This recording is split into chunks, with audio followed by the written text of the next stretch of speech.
Hello everyone, welcome back to my YouTube channel. I am Tanu Singh Baghel and in this video we will learn some important questions of chapter first of mathematics of class 10th. चलिए start करते हैं। आप आ जाइए 1.2 में। Exercise 1.2 में 1.1 मैं इसलिए नहीं करा रही वहाँ के क्योंकि इंपॉर्टेंट क्वेश्चंस वहाँ पे नहीं है। क्यों नहीं है? क्योंकि उसमें जो फॉर्मूले लगेंगे वो लगेगा यूक्लिड्स डिवीजन लेमा का फॉर्मूला। ठीक है, यूक्लिड्स डिवीजन लेमा का फॉर्मूला आपके सिलेबस से रिड्यूस हो चुका है, इसलिए हम 1.1 नहीं पढ़ेंगे। 1.2 में आ जाओ। 1.2 में, ठीक है, 1.2 में फर्स्ट नंबर जो है 140 का हमें क्या करना है, express each number as a product of its prime factor. ये हमारा क्वेश्चन है। इसके फर्स्ट नंबर में लिखा हुआ है 140 का हमें प्राइम फैक्टर निकालना है। तो हम कैसे निकालेंगे 140 का प्राइम फैक्टर? ये तो हम बचपन से ही पढ़ते आ रहे हैं, इसमें कुछ बताने की जरूरत नहीं, पर फिर मैं बता देती हूँ, है ना, क्योंकि छोटी छोटी चीज़ें होती हैं जिनको हम इग्नोर करते हैं और फिर वही हमारे एग्जाम में आ जाती हैं, फिर वही हमसे नहीं बनता है ना, इसलिए मैं आपको बताना ज़रूरी समझती हूँ। चलिए 140 का हमें क्या निकालना है, प्राइम फैक्टर निकालना है। 2 7 जा 14, 2 0 जा 0, फिर 2 3 जा 6, 2 5 जा 10, है ना, फिर 5 7 जा 35 और फिर 7 1 जा 7। ये आ गया। तो हमने क्या निकाला, हमारा आंसर क्या आ गया, 140 is equal to 2 into 2 into 5 into 7 into 1, है ना। 1 भी लिखना है क्योंकि वो 1 भी तो उसका प्राइम फैक्टर है ना, 1 भी तो है। तो हम इसको यहाँ पर लिख देंगे। हमारा आंसर क्या आ जाएगा, इसको ये एक्सपेंडेड फॉर्म में है, इसको हम शॉर्ट फॉर्म में लिख देंगे ऐसे। मैंने ऐसे क्यों लिखा ये भी बता देती हूँ, भले आप बचपन से पढ़ते आ रहे हो बट बताना तो ज़रूरी है, हो सकता है आपसे न बनता हो। देखिए यहाँ पे 2 कितने टाइम्स है, 2 टाइम्स है, तो हम 2 की पावर 2 लिख देंगे, है ना। फिर 2 की पावर 2, यहाँ 5 कितने टाइम्स है, 1 टाइम्स है, तो हम 5 की पावर 1 लिख देंगे। यहाँ पे 7 कितने टाइम्स है, 1 टाइम्स है, तो हम 7 की पावर 1 लिख देंगे। फिर 7 की पावर कुछ लिखे ना लिखे मैटर नहीं करता, 5 की पावर भी मैटर नहीं करती क्योंकि वो दोनों सिर्फ 1 टाइम्स है। लेकिन 2 की पावर हमें लिखनी इंपॉर्टेंट है क्योंकि 2 टाइम्स है। चलिए इसमें हमारा सेकेंड नंबर है, सेकेंड नंबर 156 है ना। 156 का हमें क्या निकालना है, प्राइम फैक्टर निकालना है। कैसे निकालेंगे, 2 1 जा 2 2 7 जा 14, फिर आता है 2 8 जा 16, 78 आता है। फिर 2 3 जा 6, 2 9 जा 18, 3 से कैंसिल होगा, मतलब 3 से डिवाइड होगा, 3 1 जा 3 और फिर 3 3 जा 9 और फिर 13 से होगा, 13 1 जा 13। ये हमारा आंसर आ गया। तो बताइए अब हम कैसे लिखेंगे 156 को। 156 को हम लिखेंगे 2 इंटू 2 इंटू 3 इंटू 13, ऐसे लिखेंगे हम 156 को। कितना इजी था। अब 2 कितने टाइम्स है, 2 टाइम्स है, तो लीजिए मैंने 2 टाइम्स लिख दिया। अब फिर 3 कितने टाइम्स है, 1 टाइम्स है, तो मैंने 3 1 टाइम्स लिख दिया। फिर 13 कितने टाइम्स है, 1 टाइम्स है, तो मैंने 1 टाइम्स लिख दिया। ये हमारा क्या हो गया, ये हमारा आंसर हो गया। चलिए आगे देखते हैं। सी नंबर क्या क्वेश्चन कहते हैं। सी नंबर में आते हैं। यहाँ पे लिखा हुआ है 3825, लिखा हुआ है कि नहीं लिखा हुआ है 3825। अब इसको कैसे सॉल्व करेंगे, इसका भी मैं प्राइम फैक्टर निकालना है। 3825 का हमें कोई भी कैलकुलेशन करनी बहुत जल्दी करनी है। और हाँ, मैं आपको बता दूँ, मैं आपको प्राइम फैक्टराइजेशन दूंगी इस वीडियो में भी एक ऐसे शॉर्ट ट्रिक जिससे आप कुछ ही सेकंड्स में इसका प्राइम फैक्टराइजेशन निकाल सकते हो। चलिए पहले इसकी ट्रेडिशनल मेथड तो जान लें। ये कैंसिल होगा 3 से, बिकॉज अगर हम इनको प्लस करते हैं, देखिए मैं 3 का डिविजिबिलिटी रूल भी आपको बता दूं कि हमें कैसे पता चलेगा कि हम किस नंबर को 3 से डिवाइड कर सकते हैं और किस नंबर को डिवाइड नहीं कर सकते। क्या हम 3 की टेबल पढ़ते बैठेंगे एग्जाम में? बिल्कुल नहीं। हमें इसके डिविजिबिलिटी रूल्स आने चाहिए ताकि वो जब भी हम डिवाइड करें तो हमारे दिमाग में पहले डिविजिबिलिटी रूल आए और फिर हम उसको सॉल्व कर दें। फिर हम क्या करेंगे, 8 पहले हमें अगर ये पता करना है कि ये जो नंबर है 3 से डिविजिबल है कि नहीं है, तो उसके लिए हम क्या करेंगे कि चारों नंबर्स का सम कर देंगे। कैसे, 8 में प्लस करेंगे 2 तो 10 आएगा, फिर 15 और फिर 3 18। तो आप ये बताइए कि 18 3 की टेबल में आता है कि नहीं आता? आता है। 18 3 की टेबल में आता है। 6 3 जा 18 होता है, 6 3 जा 18 होता है वैसे, ठीक है। तो हाँ, तो मैं ये बात कर रही थी कि हम 3 की टेबल में 18 को देख पा रहे हैं। इसका मतलब ये है कि 3 से डिविजिबल है। अगर 18 की जगह 19 आता तो हम क्या समझते, क्या 19 3 की टेबल में आता है? बिल्कुल नहीं आता। तो इसका मतलब ये है कि ये जो नंबर है ये उससे डिविजिबल नहीं है 3 से। हाँ चलिए थोड़ा सा डिविजिबिलिटी रूल 3 का। चलिए अब इसे डिवाइड कर दें, कितना आएगा। 3 को डिवाइड करेंगे तो 3 1 जा 3, 3 2 जा 6, फिर 4 3 जा 12, 3 2 जा 6 और यहाँ पे 7 आएगा बिकॉज हमारा 21 आता है ना। फिर 3 5 जा 15। फिर इसको हम फिर से प्लस करके देखेंगे कि अगर ये 3 से डिवाइड होता है तो हम इसको फिर से 3 से डिवाइड कर दें, नहीं होता तो हम उसको दोबारा 3 से डिवाइड नहीं करेंगे। 1 + 2 + 7 + 5, 7 5 12 13 14 और 15। यहाँ 15 आता है 3 की टेबल में, 3 5 जा 15 और ज़रूर आता है। तो हम क्या करेंगे, इसको 3 से फिर से डिवाइड कर देंगे। 3 4 3 जा 12 और फिर 3 2 जा 6 और फिर 3 5 जा 15। अब इसको दोबारा से प्लस करके देखते हैं क्या ये 3 की टेबल में आता है या नहीं आता। 4 + 2 + 5 4 5 6 5 11। जी नहीं, बिल्कुल नहीं आता। क्या 11 3 की टेबल में आता है? आप खुद बताइए, आता है क्या? नहीं आता ना 11 3 की टेबल में, तो मतलब ये 3 से डिविजिबल नहीं है। अभी किससे डिविजिबल है? किससे डिविजिबल है? अभी 5 से डिविजिबल है। 2 मिनट में थोड़ा इसको इरेज कर दूँ। चलिए हम कैसे पता करेंगे कि कौन सा नंबर 5 से डिविजिबल है या कौन सा नंबर 3 या कौन सा नंबर डिविजिबल नहीं है। तो देखिए, अगर किसी नंबर के लास्ट में 5 है या 0 है तो हम क्या मान के चलेंगे कि वो नंबर 5 से डिविजिबल है। और अगर किसी नंबर के बाद में 2 है तो मतलब वो 5 से डिविजिबल नहीं है, बिल्कुल नहीं है। ठीक है, तो इसके नंबर के बाद में क्या है? 5 है। तो हम क्या करेंगे, इसको 5 से क्या करेंगे? डिवाइड कर देंगे। यहाँ पे स्पेस नहीं है तो मैं यहाँ पे लिख देती हूँ। 425 को हम 5 से क्या करेंगे? डिवाइड करेंगे। तो हमारा कितना आंसर आएगा? 5 8 जा 40 और फिर 5 5 जा 25। क्या हम इसको दोबारा से डिवाइड कर सकते हैं? 5 से कर सकते हैं, बिल्कुल कर सकते हैं। 5 1 जा 5 और फिर 5 3 जा 15। सॉरी 5 1 जा 5 और फिर 5 7 जा 35। फिर 17 आता है, फिर 17 किससे डिवाइड होगा? 1 से होगा। तो 17 1 जा 17। तो हमारे पास क्या हो गया? हमारे पास क्या बचा है? क्या बचा है हमारे पास? चलिए लिख लेते हैं यहाँ से, ये है ना, मतलब क्या बचा है? 3 3 5 5 17 लिख लीजिए। 3 × 3 × 5 × 5 × 17 ये आ गया। अब इसको चलिए इस शॉर्ट फॉर्म में लिख दीजिए। तो 3 कितने टाइम्स है? 2 टाइम्स है, 2 टाइम्स लिख दिया मैंने। 5 कितने टाइम्स है? 2 टाइम्स है, मैंने 2 टाइम्स लिख दिया। 17 कितने टाइम्स है? 1 टाइम्स है। तो चाहे आप यहाँ 1 लिखो, चाहे ना लिखो, कुछ भी, चाहे कुछ भी ना लिखो, चाहे 1 लिखो, ये मैटर नहीं करता, लेकिन इसमें लिखना ज़रूरी है ना। ये हमारा आंसर हो गया। बात समझ में आ गई? आगे देखते हैं। नेक्स्ट क्वेश्चन है हमारा डी नंबर, 4th नंबर 5005। इतना ही आता है ना। अब ये किससे डिविजिबल हम कैसे पता करेंगे? देखिए, मैंने अभी आपको 5 का डिविजिबिलिटी रूल बताया, 3 का डिविजिबिलिटी रूल बताया, ऐसे ही और भी डिविजिबिलिटी रूल बताती रहूँगी। लेकिन आप मेरे वीडियो को एंड तक देखिए, ठीक है। और सब कुछ एक बेसिक से आपको समझ में आएगा इस वीडियो में।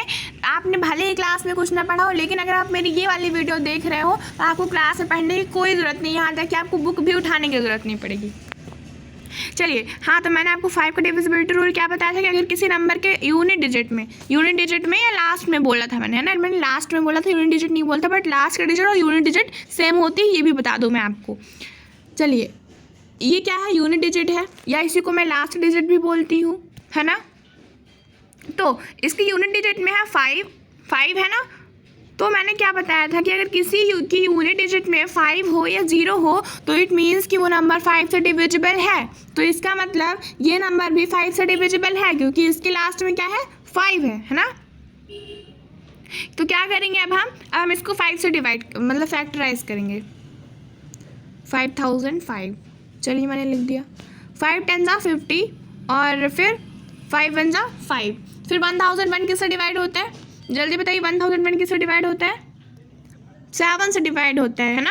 7 1 जा 7, फिर 3 है ना। 7 4 जा 28, फिर 2 7 3 21। 143 किससे डिवाइड होता है? 11 से होता है 143 डिवाइड, बिल्कुल होता है। 11 1 जा 11, कितना बचा? 3। 11 3 जा 33।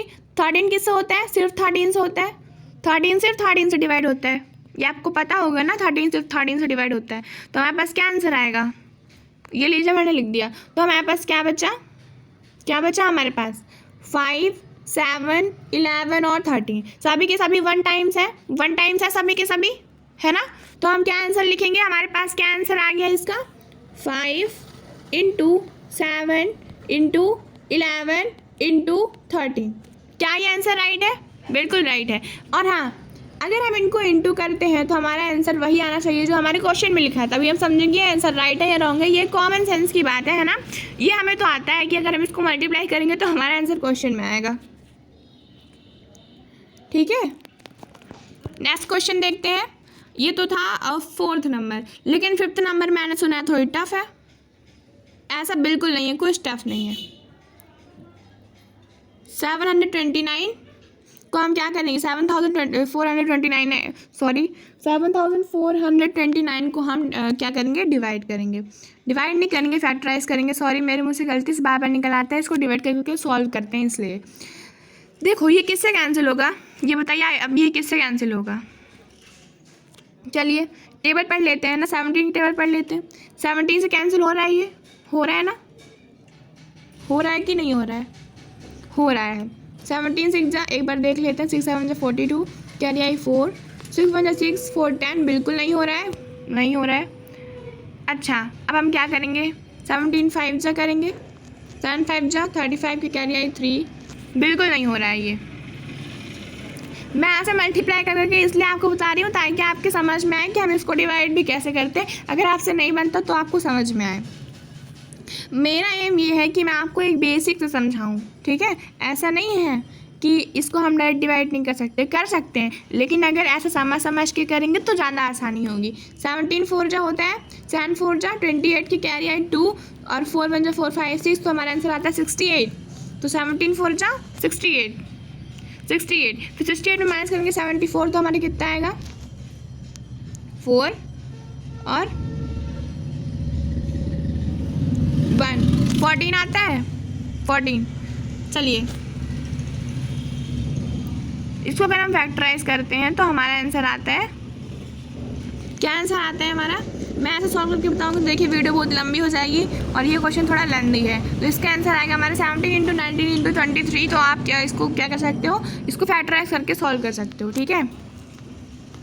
चलिए अब जो मोस्ट इंपॉर्टेंट है सेकंड नंबर क्वेश्चन, वो बहुत इंपॉर्टेंट है, आप उसको ध्यान से देखिए। चलिए ध्यान से देखिए इसको। यहाँ पे ये क्वेश्चन लिखा हुआ है second number, find the LCM and HCF of the following pairs. देखिए हमें क्या करना है, ये जो हमारे पेयर्स दिए हुए हैं, क्वेश्चन दिए हुए हैं, वो पेयर में क्वेश्चन दिए हुए हैं, यानी 2 क्वेश्चन दिए हुए हैं एक क्वेश्चन में। तो हमें इनके एलसीएम और एचसीएफ फाइंड करना है और ये पता लगाना है कि क्या एलसीएम जो है, यानी उन नंबर्स का एलसीएम और एचसीएफ का मल्टीप्लिकेशन उन नंबर के मल्टीप्लिकेशन के बराबर आता है क्या। नहीं समझ में आया, एग्जाम्पल लेके समझाती हूँ, सब समझ में आ जाएगा। बस आप मेरे वीडियो को बिना स्किप कीजिए देखिए, ताकि आपको एक छोटी से छोटी बात समझ में आए। क्वेश्चन में ये लिखा हुआ है कि देखिए एग्जाम्पल है 26 एंड 91, एग्जाम्पल है। इसमें ये कह रहा है कि अगर 26 और 91 का क्या है, अगर 26 और 91 का जो एलसीएम और एचसीएफ है, यानी मान लो इनका एलसीएम क्या है, 26 और 91 का एलसीएम है, कितना एलसीएम है इनका, 182, इसका एलसीएम है। एचसीएफ कितना है, 13 है। तो इनके एलसीएम और एचसीएफ का मल्टीप्लिकेशन इनके मल्टीप्लिकेशन के बराबर होगा। आई होप कि अब इतना समझ में आ गया होगा, मुझे दोबारा बोलने की कोई ज़रूरत नहीं है, बट मैं बता देती हूँ एक बार और। देखिए इन दोनों के एलसीएम, मतलब इन दोनों के एलसीएम और एचसीएफ के बराबर होगा इन दोनों का प्रोडक्ट, है ना। तो इतना मैंने आपको बता दिया। चलिए अब इसको सॉल्व करते हैं, एक मेथड से सॉल्व करते हैं। जिस मेथड से मैं आपको बताऊंगी उसी तरह सेम स्टेप आपको एग्जाम में सॉल्व करना है। अगर आप नहीं करते हो ऐसा तो आपके मार्क्स कट जाएंगे। सॉल्व हम यहाँ पे लिखेंगे, पहले तो सॉल्व लिखेंगे, सॉल्व, ये लो मैंने लिख दिया। अब हमें क्या करना है, 26 का फाइंड करना है और 91 का फाइंड करना है, एचसीएफ फाइंड करना है, एलसीएम फाइंड करना है। इनका फैक्टराइज करेंगे, मतलब इनके फैक्टर्स निकालेंगे तो हमारे पास इतना आता है।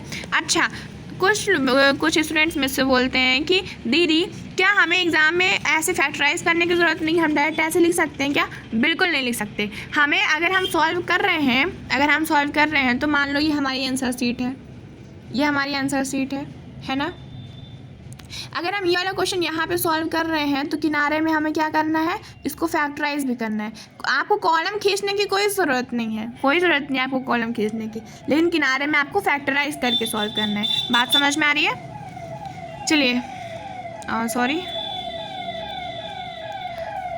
आगे देखते हैं। फिर हमें क्या करना है, फिर हमें 91 का क्या करना है, फैक्टराइजेशन फाइंड करना है। 91 का फैक्टराइज करना है, फैक्टर्स फाइंड करने हैं 91 के। तो 91 के फैक्टर्स है 7 और 13 और 26 का फैक्टर है 2 और 13। तो समझ में आ रहा है आपके? फिर हम क्या करेंगे, आप इन दोनों के HCF फाइंड करेंगे और LCM फाइंड करेंगे। HCF का क्या दिया हुआ है, हमारी बुक में एक फार्मूला दिया हुआ है HCF का, और फार्मूला ये दिया हुआ है product of smallest power of smallest power. ध्यान से देखिए यहाँ पे क्या लिखा हुआ है, smallest power of each common. बस आप इतना याद रखो। देखो यहाँ पे लिखा है product of the smallest power of each common prime factors in the numbers, यानी वो जो पावर लेंगे हम, वो जो नंबर लेंगे उसकी पावर सबसे छोटी होनी चाहिए और वो नंबर कॉमन होना चाहिए। तो आप यहाँ पे देख पा रहे हो कौन सा ऐसा नंबर है जो कॉमन है। 13 कॉमन है, 13 26 में भी है और 19 में भी है ना। 13 कॉमन है ना, कॉमन, उसकी पावर भी छोटी है कि नहीं है? आप खुद देखिए है कि नहीं है ना, छोटी पावर है ना। तो हम क्या करेंगे कि इसके जो छोटी पावर होगी और जिसका क्या होगा जिसका पावर छोटी होगी और जो कॉमन होंगे तो वो हमारे क्या हो जाएंगे, HCF। तो हमारा HCF हो गया 13 हो गया। अब LCM कैसे फाइंड करते हैं? LCM का हमारी बुक में फॉर्मूला लिखा हुआ है product of the greatest power. ध्यान दीजिए वहाँ पे इसमें स्मॉलेस्ट पावर था और यहाँ पे ग्रेटेस्ट पावर है कि नहीं है? बिल्कुल है। Greatest power of each prime factor. अच्छा, इसमें ग्रेटेस्ट पावर के अलावा कोई और डिफरेंस समझ में आ रहा है आपको? क्या कोई और डिफरेंस समझ में आ रहा है? मुझे तो देखो आ रहा है, क्योंकि वहाँ पे smallest power with each common prime factor बोला था, लेकिन इसमें ईच प्राइम फैक्टर बोला है। चाहे वो नंबर कॉमन हो चाहे ना हो, लेकिन उसकी अगर पावर बड़ी है तो वो नंबर क्या है, उसके प्रोडक्ट्स हमारे LCM होंगे। आप एग्जाम्पल में देख सकते हो, ये जो मैंने आपको बताने के लिए एग्जाम्पल लिया था, तो इसमें हमें क्या करना है, 26 और 91 में चाहे वो जो नंबर है वो कॉमन हो या ना हो, अगर उसकी पावर ग्रेटेस्ट है तो उसका प्रोडक्ट हमारा आंसर होगा।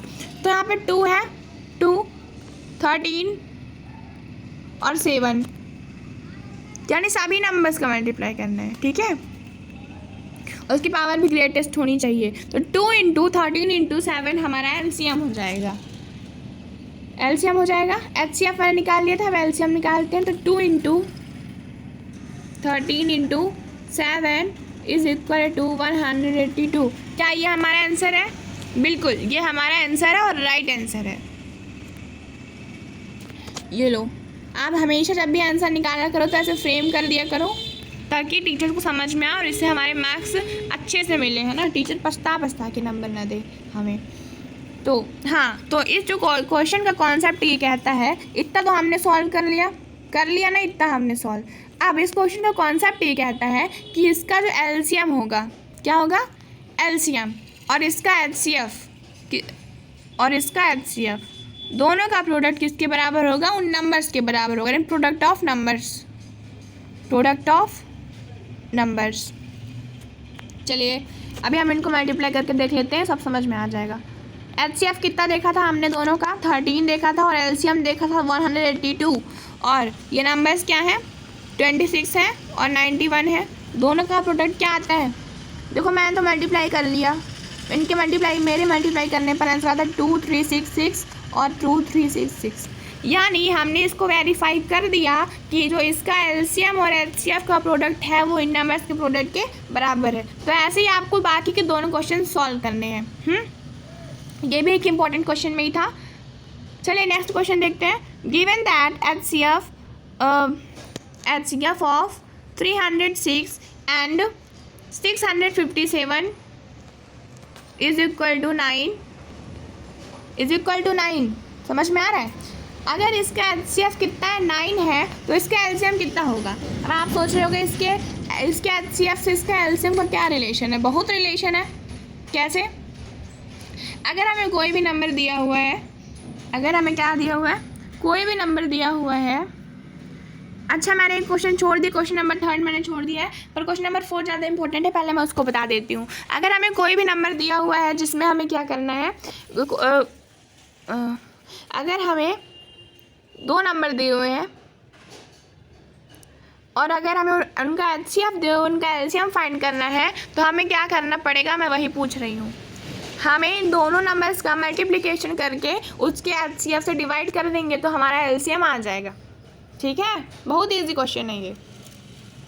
तो चाहे आप इसको ऐसे डिवाइड कर दो, ऐसे ऐसे करके, चाहे इनका प्रोडक्ट करके डिवाइड करो, कोई मैटर नहीं करता, आंसर राइट आएगा। तो चलिए हम इसको ऐसे डिवाइड कर देते हैं, इसके प्रोडक्ट को करने की कोई ज़रूरत नहीं है। अगर हम इसको डिवाइड कर दें तो हमारा आंसर कितना आता है, 22, 33 और 8। इतना समझ में आ गया। आप चाहो तो एग्जाम्पल नंबर 7 में भी देख सकते हो, आपकी बुक में लिखा हुआ है, सेम क्वेश्चन दिए हुए हैं। नेक्स्ट क्वेश्चन में आते हैं, क्वेश्चन नंबर 5। क्वेश्चन नंबर 3 मैंने छोड़ दिया है, पहले हम इसको समझेंगे फिर उसको समझेंगे। चलिए क्वेश्चन नंबर 5 देखते हैं। हमारी बुक में लिखा हुआ है question number 5, check whether 6n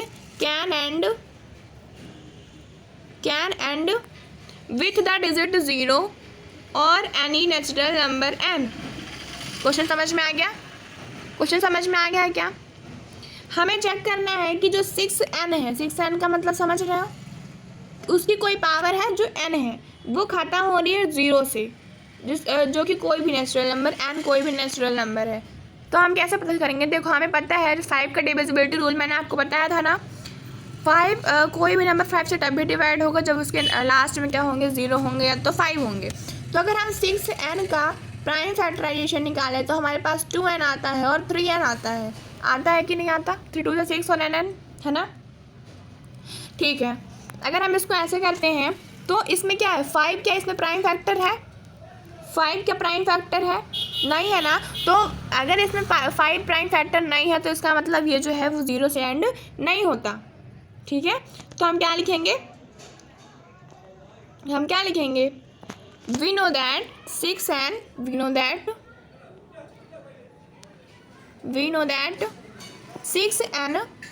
is equal to 2n into 3n in which 5 is not a prime factor. 5 is not a prime factor.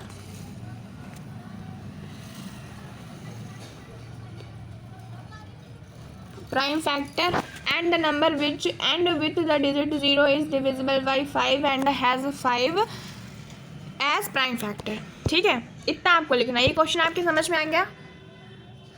Next question देखते हैं। नेक्स्ट क्वेश्चन हमारा बहुत इजी है पर इम्पोर्टेंट भी है। क्वेश्चन नंबर 6 है। Question number 6 ये कहता है, explain why 7 into 11 into 13 plus 13 and 7 into 6 into 5 into 4 into 3 into 2 into 1 plus 5 are composite number. ये क्यों है कंपोजिट नंबर? हम इनको क्यों कंपोजिट नंबर कंसिडर करें भाई? क्या है इनमें ऐसा? चलिए हम इनको बताते हैं क्यों ये कंपोजिट नंबर है। चलिए इसको सॉल्व करते हैं। सॉल्व करेंगे तभी तो आएगा। 13 यहाँ पे हम कॉमन ले लेते हैं। फर्स्ट नंबर सॉल्व कर रही हूँ मैं इसका। 13 कॉमन ले लेंगे, फिर 7 into 11 plus 1। अगर हम इसको सॉल्व करें तो हमारा आंसर आता 13 into 78। क्या ये कंपोजिट नंबर है? बिल्कुल कंपोजिट नंबर है। तो हम ये कह सकते हैं, so we can say that 7 into 11 into 13 plus 13 is a composite number। Are composite number, sorry. ठीक है, अब क्वेश्चन नंबर 2 सॉल्व करते हैं इसी का सेकंड नंबर क्वेश्चन है। 7 into 6 into 5 वाला बता रही हूँ मैं, ध्यान दीजिए। उसमें हम क्या करेंगे, 5 को क्या लेंगे, कॉमन ले लेंगे, फिर 6 into 7 into 6 into 4 into 3 into 2 into 1 + 1। बात समझ में आ रही है? अगर हम इसको सॉल्व कर दें तो हमारे पास क्या क्या बचेगा, 5 1008 प्लस 1 क्या बचा इक्वल टू 5 1009। क्या ये कंपोजिट नंबर नहीं है? क्या ये नहीं है कंपोजिट नंबर? बिल्कुल है। तो ये दोनों कंपोजिट नंबर हैं। चलिए क्वेश्चन नंबर 7 में आते हैं। बहुत ही ईजी सा क्वेश्चन है। मैंने अभी आपको एलसीएम और एचसीएफ का कॉन्सेप्ट समझाया था। एलसीएम और एचसीएफ का कॉन्सेप्ट समझाया था, जो कि हमारी बुक में दिया हुआ है। समझाया था कि नहीं समझाया था? बिल्कुल समझाया था। उसी को हम समझने जा रहे हैं। तो कैसे सॉल्व करेंगे बताती हूँ कैसे सॉल्व करेंगे। यहाँ पे क्वेश्चन दिया हुआ, there is a circular path. देखिए यहाँ पे सर्कुलर पाथ है ना, around a sport field Sonia takes 18 minutes. देखिए सोनिया कोई क्या है, कोई लड़की है सोनिया, और कौन होगी, सोनिया कोई लड़की है, और वो 18 मिनट लेती है एक राउंड को क्या करने में, ड्राइव करने में, फील्ड के एक राउंड को ड्राइव करने में। फिर रवि क्या लेता है, 12 मिनट लेता है उसी काम को करने के लिए। रवि 12 मिनट लेता है, सोनिया 18 मिनट लेती है। रवि कैसा है, रवि ज़्यादा फास्ट है सोनिया से, रवि ज़्यादा फास्ट है ना सोनिया से। तो यहाँ पे क्वेश्चन आता है कि suppose they both start at the same time. यहाँ पे क्वेश्चन दिया हुआ है कि वो एक ही टाइम पे एक ही पॉइंट से अगर स्टार्ट करते हैं और वो सेम डायरेक्शन में जाते हैं तो वो कितने मिनट्स बाद वो स्टार्टिंग पॉइंट में मीट करेंगे, कितने मिनट्स बाद मीट करेंगे। वही हम क्वेश्चन में सॉल्व करने वाले हैं। तो हम इसको कैसे सॉल्व करेंगे, एलसीएम लेंगे इन दोनों का, 18 मिनट्स का और 12 मिनट्स का, तो हमारे समझ में आ जाएगा। चलिए 18 मिनट्स इज इक्वल टू इसका प्राइम फैक्टर निकाल लेते हैं। पहले प्राइम फैक्टर निकाल लेते हैं, फिर 12 इज इक्वल टू 2 इंटू 3। इतना समझ में आ गया। फिर मैंने अभी आपको बताया product of the greatest power of each prime factor involve in the numbers, ये आपका फॉर्मूला है। तो हम इसको कैसे सॉल्व करेंगे, इसको हम एलसीएम लेंगे, इनकी जो ग्रेटेस्ट पावर होगी और कॉमन होगी। तो हम यहाँ पे लिखेंगे LCM of 18 12 is equal to 2 into 3 into 3। क्या मैंने राइट लिखा है? राइट लिखा है मैंने, बिल्कुल राइट लिखा है। यहाँ पे हमारा आंसर आएगा 36। लेकिन कुछ स्टूडेंट्स क्या करते हैं, यहाँ पे 36 लिखने के बाद में मिनट्स लगाना भूल जाते हैं, और जिसमें टीचर को पूरा का पूरा राइट है कि वो आपके मार्क्स कट कर सकते हैं। ठीक है, तो जब तक आप यहाँ पे यूनिट नहीं लिखोगे तो वो आंसर पूरी तरह से राइट नहीं होगा। आपको यहाँ पे 36 मिनट्स लिखना है, 36 मिनट लिखोगे तो आपका आंसर राइट होगा। फिर 1.3 में कुछ इम्पॉर्टेंट क्या है, क्वेश्चंस हैं। लेकिन उससे पहले क्या करना है हमें, 1.3 से पहले हमें थ्योरम 1.4 में जाना है। थ्योरम 1.4 देखो आप, उसमें लिखा हुआ है रूट प्रूफ करना है कि रूट 2 जो है वो इरेशनल है। देखिए हमें इसे क्या करना है, रूट 2 जो है वो इरेशनल है। इरेशनल प्रूफ करने के लिए हमें क्या करते हैं, पहले हम रैशनल प्रूफ करते हैं। क्यों रैशनल मानते हैं, प्रूफ नहीं करते, रैशनल मानते हैं। क्यों मानते हैं, देखिए मैं आपको एग्जांपल देना चाहती हूँ। सपोज करो हमारे पास एक रोड है, हमें उसको प्रूफ करना है कि वो रोड नहीं है, खेत है। रोड नहीं है, खेत है। खेत तो ऐसा होता है, मतलब खेत तो ऐसा होता है कि जिसमें क्या होता है, फसलें उगती हैं ना, फसलें, बहुत सारी चीज़ें होती हैं खेत में, फसलें उगती हैं और उसमें सिंचाई करते हैं हम, मतलब जो कुछ भी करते हैं तो उसका रिजल्ट देती है वो। ठीक है, लेकिन रोड में क्या हम सिंचाई करेंगे तो उसमें फसल उगेगी नहीं उगेगी, मतलब सिंचाई करने का रिजल्ट नहीं मिलेगा रोड में हमें। हाँ, तो मैं ये बता रही थी कि मान के चलिए कि जो रोड तो इरेशनल है तो हम उसको क्या प्रूफ करना है, इरेशनल प्रूफ करना है, तो हम पहले उसको रैशनल मान के चलेंगे। तो मैं आपको रोड वाला जो एग्जांपल दे रही थी तो उसमें मैं ये बताना चाह रही थी कि हमें क्या करना है, रोड में हमको रोड को ये मान के चलना है कि वो खेत है। फिर हमें इसमें क्या करेंगे, कुछ फसलें उगाएंगे, और अगर इसमें फसल नहीं उगेगी तो हम मान लेंगे कि ये खेत नहीं है, ये रोड ही है। वैसे ही हम रूट 2 को क्या करेंगे, इरेशनल मानेंगे। इरेशनल है, उसको रैशनल मानेंगे, उसको रैशनल मानेंगे। फिर अगर वो रैशनल जैसा रिजल्ट नहीं देती तो हम मान लेंगे कि वो इरेशनल है। ठीक है, उसके लिए हमें क्या करना होगा, root 2 is irrational. Theorem 1.4 explain कर रही हूँ, बहुत इंपॉर्टेंट है वो, आपके एग्जाम में आ सकता है। Let us assume, first we will write, let us assume that root 2 is rational. Is that clear? Root 2 is rational. मैंने आपको बता दिया कि हम रैशनल क्यों मान रहे हैं, एग्जाम्पल दिया था ना मैंने खेत वाला, ठीक है। So we can find integer, क्योंकि जो रैशनल नंबर होते हैं उनके इंटीजर्स होते हैं। हाँ, तो हमने इनके इंटीजर्स फाइंड कर लिए r and s which is not equal to 0, such that, क्या हम उसको ऐसा लिख सकते हैं, such that root 2 r upon s, because these both are its integers, okay. फिर और आर और एस के क्या हैं, कॉमन फैक्टर है, 1 के अलावा कॉमन फैक्टर है, तो हम इनके कॉमन फैक्टर को क्या कर सकते हैं, डिवाइड कर सकते हैं। तो क्या हमें मिलेगा, ये जहाँ पे आर और एस क्या है, को प्राइम नंबर से, ये आपको लिखना है एग्जाम में। सो अगर हम इसको सिंप्लीफाई करें तो कैसे आएगा आंसर, इसको ए अपॉन बी भी मान सकते हैं, आपकी बुक में पहले आर एंड एस माना गया है, फिर उसको ए अपॉन बी कर दिया गया है। तो मैं यहाँ पे लिख दूंगी a root 2 sorry b root 2 is equal to a. फिर हम बोथ साइड इसकी स्क्वायरिंग कर देंगे, squaring on both side and rearranging we get what we get 2b square a square. Therefore देखो यहाँ पे जो थ्योरम 1.3 है वो ये कहती है कि 2 डिवाइड करेगा, अगर 2 डिवाइड करेगा ए स्क्वायर को तो 2 डिवाइड करेगा किसको, ए को भी, ठीक है। सो 2 डिवाइड्स ए और 2 डिवाइड्स ए स्क्वायर, इतना समझ में आ गया। तो क्या हम इसको ऐसा लिख सकते हैं, ए इज इक्वल टू 2 से लिख सकते हैं, बिल्कुल लिख सकते हैं, जिसमें सी क्या है, कुछ इंटीजर्स हैं। फिर अगर हम ए को सब्स्टिट्यूट कर दें, उस वैल्यू में सब्स्टिट्यूट कर दें तो हमारे पास आएगा 2c स्क्वायर, जहाँ पे क्या होगा, बी स्क्वायर बराबर 2c स्क्वायर, ठीक है। तो इसका मतलब ये है कि 2 डिवाइड कर रहा है बी स्क्वायर को और फिर 2 डिवाइड करेगा बी को, क्या ये हो सकता है, बिल्कुल जो थ्योरम 1.3 कह रही है वो ये हो सकता है।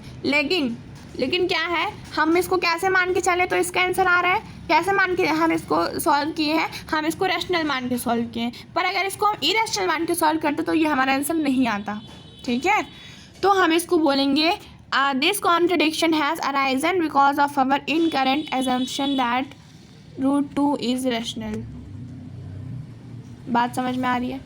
मैं आपको सिर्फ इतना बताना चाहती हूँ कि जो रूट 2 इज़ इरेशनल वाला क्वेश्चन है, इसको प्रूव करने वाला क्वेश्चन है, ये हमारे एग्जामिनेशन पॉइंट ऑफ व्यू से बहुत इंपॉर्टेंट है। चाहे आप इसको याद ही क्यों ना कर लीजिए, अगर आपसे सॉल्व करते नहीं बनता तो आप इसको रट लीजिए, लेकिन इसको जैसे भी कीजिए बट आपसे बनना चाहिए वाला क्वेश्चन। चलिए नेक्स्ट देखते हैं, prove that root 3 is irrational, example number 9 है, वो भी आपको सॉल्व करना है। फिर 1.3 में क्वेश्चन नंबर 2 है, prove that 3 + 2 root 5 is irrational. यह आपको प्रूव करना है, ये एग्जाम्पल नंबर 10 के जैसे है, जैसा मैंने आपको बताया था अभी वैसे ही सॉल्व करना है, बट हमें क्या करना है, यहाँ पे रूट 3 को सॉल्व नहीं करना है, इसको हमें डायरेक्ट सॉल्व करना है 5 - रूट 3 को। तो ये थे मेरे कुछ इंपॉर्टेंट क्वेश्चंस जो कि हमारे एग्जामिनेशन पॉइंट ऑफ व्यू से बहुत इंपॉर्टेंट है। अगर आपको मेरी वीडियो पसंद आई हो तो आप मेरे वीडियो को सब्सक्राइब कीजिए और अपने फ्रेंड्स को भी शेयर कीजिए ताकि उनको भी इंपॉर्टेंट क्वेश्चंस का पता चल सके। और अगर आपको इस टॉपिक से रिलेटेड कोई भी डाउट है तो आप मेरे को कमेंट बॉक्स में बताइए। Thank you so much for watching my video till the and.